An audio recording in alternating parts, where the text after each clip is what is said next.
Hey, welcome back. Clay Nelson Life Balance Hour. And we're talking about how do you get through and get over being the only I can do it person, or the only I can do it syndrome, or being the control monster. And we've tested ourselves and we decided that most of us are control monsters, and we have to learn to give away what we know. We have to learn to teach, and many of us know about teaching, and we put it in the land of I'll get to it, and we don't get it done, and pretty soon life goes by, many years go by, and we end up doing all the work that we're so tired of doing. It's unbelievable.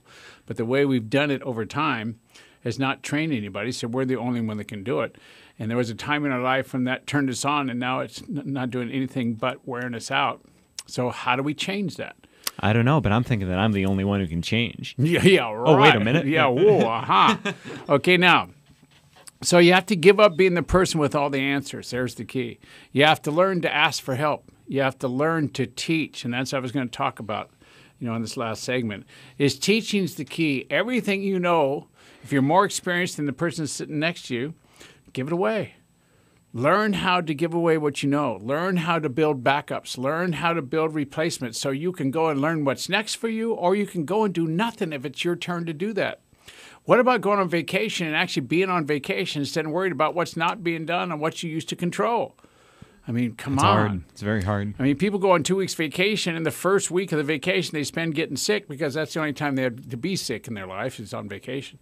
And then they spend a day or two on vacation, then they start preparing for coming back, and they call that vacation. They pay extra money to go do that, too. It's really incredible. Now, so you have to teach others everything that you know, and you have to learn from them along the way. You have to be an energetic leader. In other words, it takes power to give away what you know. You have to learn and then give away and learn and give away. So you have to be above the norm. You have to be willing to be big enough and be in the world in a way that you understand that if you don't replace yourself, you can't get on to what's next for you. And that's what life is all about, is growth. You have to, get out of the way. You have to give what you know away. And you have to plant seeds in people that turns them on, where they want to learn what you know and get excited about it so they can own learning what you know. So you have to have a plan. You have to write down what you need to accomplish. You have to write down all that you do so you know what to give away and to whom and what order.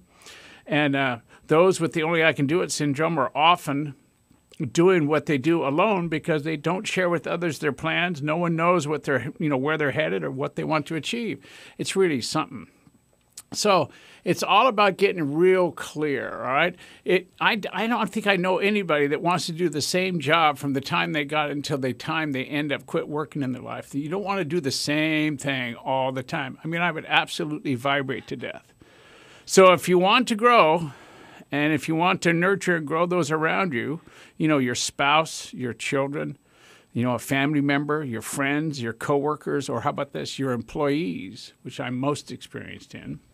If you want to, turn them into powerful individuals, you have to be powerful yourself, and you can't be outrageous and powerful if you're doing the working all the time. If you're running to and fro, being the answer for everything and everyone, and doing everything yourself. I mean, it's just impossible. So think about this. You have to give up believing that you're the only person you can count on to do things right, and believing and teaching and turn into believing and teaching that everything you know is worth giving to someone else. The only I can do it syndrome is one of the only illnesses in the world that we can choose to have or not. So choosing to be afflicted with the only I can do it syndrome, or choosing to be a part of a team, choosing to let others into the world that you've made and making a conscious choice to do so really is your choice. You can, go to the end of your life and control it all, and you're laying on your deathbed and you go, oh, darn, I went the wrong way, click. Because you know what? All the people that you're controlling respectfully don't matter. The only people that really matter is the quality of the relationships in your family. So, Clay, I know we're running out of time here. Can people get this topic a little more in depth on any of your CDs? Oh, absolutely. You can go to www.claynelsonlifebalance.com, and there's a piece in each one of the series sets on this control monster item. It's pretty cool. All right. You've been listening now to me talk about being a control monster, and it's all about really what I've learned in talking to people all over the world about their being a control monster and what it's cost them. I don't know of a control monster on the planet who has ended up being overtly happy because they found out money can't hug them. Only people can. And if you're controlling everything, people don't want to be around you. So think about that. It's a choice in life, ladies and gentlemen. What do you choose? You want to have a great life or you just want to control it? So thanks for listening. Join us every Wednesday from 2 to 3 and then again from 10 to 11 and then again on Sundays from 12 to 1. I am Clay Nelson. This is the Clay Nelson Life Balance Hour on KZSB AM 1290 in Santa Barbara.